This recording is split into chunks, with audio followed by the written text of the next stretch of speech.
Welcome back, fellow Blue Noses, to the Free Blue Boys podcast. Thank you to our viewers and listeners for joining us again. If you're new to the channel, please subscribe, like if you've enjoyed today's video, and hit the bell notification button so you never miss a new upload.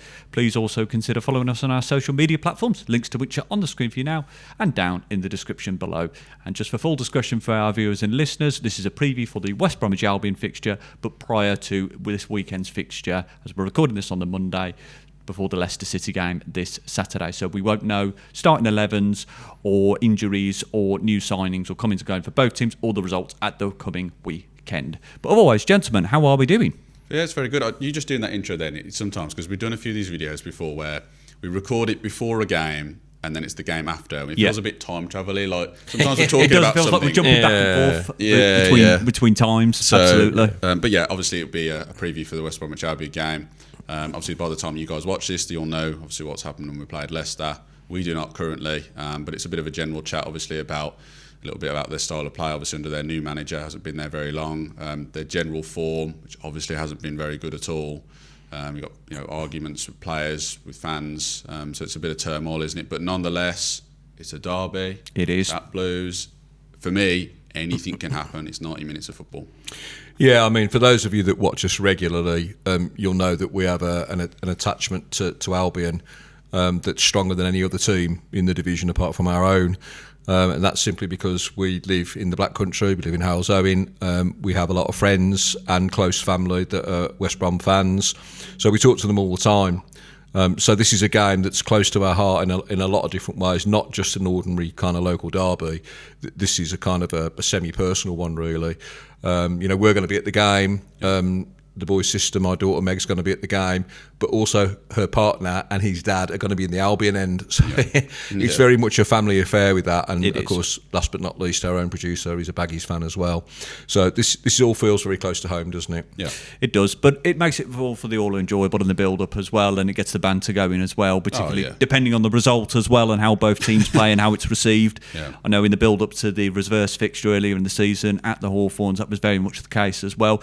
But like you say, Joe, Albion have been struggling a lot late recently. Obviously, they've had a managerial change, and I think I felt it when Ryan Mason was dismissed that was coming. Obviously, now that they're struggling not only with form but with injuries as well. I believe Colin Grant's now out for a good 10 weeks, which is pretty much most of the remainder of the season. Yep.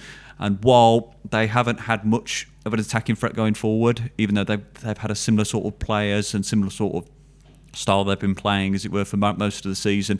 Hegbo hasn't scored in a while, so you do wonder where that threat's going to come from now, because even though he hasn't scored a lot of goals at Sealand, Colin Grant is one of those players that seems to make things happen more and seems to go and get it more for Albion up front. So you do wonder where that threat's going to come from now, and you do get concerned for them now, because if they do lose to Blackburn on the weekend, obviously prior to recording the West Bromwich Albion game and the Leicester City game that we've got on the weekend, if they do drop points, that sees them in the bottom three. I'm probably looking at it a bit more from a neutral point of view, just because it's hard for me to get my head around them being in trouble, particularly because on paper this season you say they're going to be challenging for the top six. It's happened a lot less to them than it has to us in the Championship, certainly in the last few years. I mean, they've been in the Premier League more regular than we have over the past 10 years. We haven't been in there a long time, but you mentioned some of the threats there, Dan. Obviously, Owen Hegbo hasn't scored in quite a few games. Colin Grant obviously out for 10 weeks.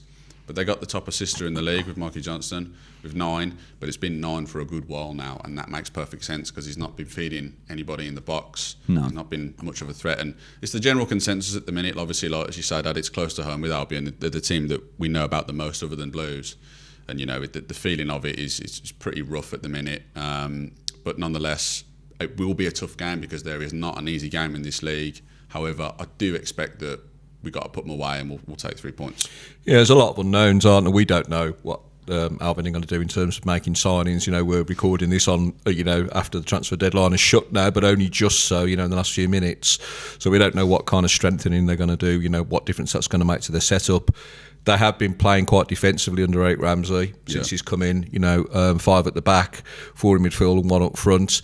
And thus far, it's been the antithesis of a new manager bounce. Yeah. It's been a new manager regression, in effect. Yeah, I do not see that often. Which is really worried. I mean, I thought, they picked up a point recently on the road, and I thought, that might be a catalyst now to kind of push forward and get a bit of confidence.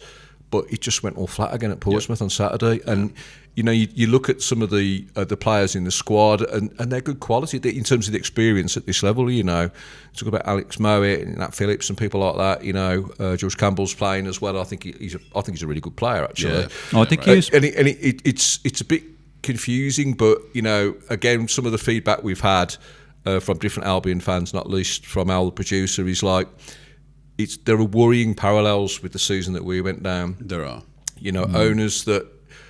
Perhaps a bit starstruck. They're seeing things wanting to be done in their own way, with the allegedly looking for Eric Ramsey themselves rather than speaking to their director of football, who's allegedly going to be leaving fairly soon. Mm-hmm. It all feels a little bit of that kind of the Rooney effect that we had. It does, doesn't it? You know, and that's the thing that I guess if you're looking at that and you're seeing how that ended for us, they're going to be worried it'll be the same for them. How's it going, fellow Blues fans? Hope you're enjoying the channel so far and liking today's video. I wanted to take a minute of your time to talk about our sponsor, Bangla Lounge Indian Cuisine. For these three Blue boys, Bangla Lounge has been the go-to choice to enjoy the very finest in Indian cuisine for over a decade now. Made with the freshest ingredients using authentic recipes, Bangla Lounge produces some of the best Indian cuisine that I've ever tasted. And if you enjoy takeaway at the end of the week, orders for collection and delivery with 15% discount, ordering direct through the website. If you enjoy a sit-down meal, you can enjoy this for a 2-for-1 offer, running up for Sunday to Thursday every week on main courses. Or if you're celebrating a special occasion, such as a birthday, Bangla Lounge offers a buffet restaurant every Sunday, running from 5:30pm to 10pm. So if you like a tasty curry or a sizzling tandoori, get yourself down to Bangla Lounge Hell's Owen. Links in the description below of our video. And if you would like to fine dine after a win in the B9, thanks very much. Now back to the podcast. Yeah, it's a very tough period, as you mentioned there. You know, the problems run deeper, and that's, you know, a reflection of the position that they're in. And like you say, I would have thought they would have gone to Fratton Park and maybe got something. That was obviously a disastrous day. We've had a lot of them, didn't we, the season before last under Rooney. Yeah. You know, but nonetheless, as I say, while I think we should be beating them, obviously it's a little bit dependent, obviously, on what happens on Saturday when we play Leicester. Hopefully we win that game. And as you say, like, you know, I always love a derby, and obviously we don't get many of them, do we? Albion's been the main stake one over the last, 15 years or something like that. We've played Villa in a long time. Hopefully we'll get Wolves next season, because hopefully they're going to be coming down. But as far as our, what we can do ourselves, I think, depending on the result against Leicester, it's more of the same. It's more of the same. I think we play our way, and we can score early like we do a lot of the times, at home, and we always start fast. If we can do that, I think our heads will drop, and I would expect us to go and hurt them and score 2 or 3. And that's, obviously on paper it all looks good, doesn't it? That's what we should go and do. But again, it's 90 minutes of football. It is, and in a derby anything can happen. As you say, Joe, it is 90 minutes of football, and so many things can change during that time. I think, like you say, we do have to hit them hard early on, get at them, try and get the early goal as well. Yeah. It drops their head, it quiets their fans, gets the home crowd roaring, gets them behind the team. And like you say, without knowing the results at the weekend, it's difficult to know what the starting 11 will be, obviously, because now we've ended the January transfer window as well. Other than maybe the Patrick Roberts signing on a permanent as well. I don't think there's been much more. A very solid prediction, just to interrupt you there, Dan.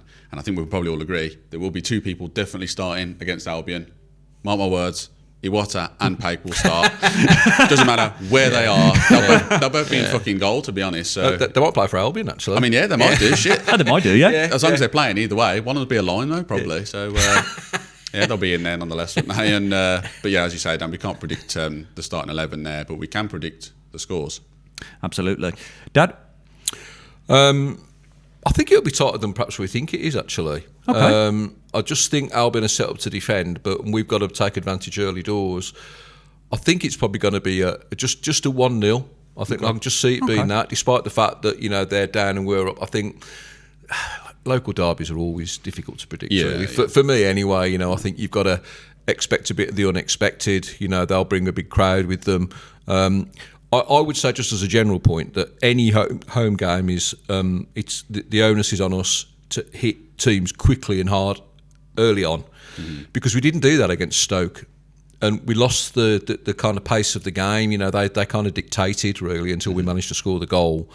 And in previous games where we've got decent results, when we've beaten teams at home by good scores, we've started quickly. We've got an early goal. Different from away, where we've got to keep a clean sheet, in my opinion anyway, until at least 20-25 minutes to give ourselves any chance of winning away. But at home, it's got to be that, and whether it's Leicester or it's Albion or anybody else, that's what we've got to do. So if we can do that and we do score early, the scoreline could be bigger, but I think it'll be tight. I think Albion will tighten up. They'll want to make sure that they consolidate a bit, and I think it'll be 1-0 to us. And we've reached the part of the podcast where we're going to do Mystic Andy, Dad. Who's scoring?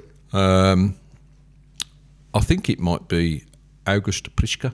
Oh, very nice. Okay. Yeah, so first goal for Blues? Or do you think he'll score maybe on the weekend against Leicester? No, I don't. No? So first goal for him. Yep. Dan, prediction? I'm going to go slightly stronger on the scoreline than Dad. I'm going to go 2-0. I think we'll get the early goal. My prediction for the goal will be Marvin Dutch. Okay. And I think Prischke will get his first in the second half. I'm going to go even further than that. This might come across as ridiculous, but if I'm right, the Mystic has passed to me. 5-0 Blues.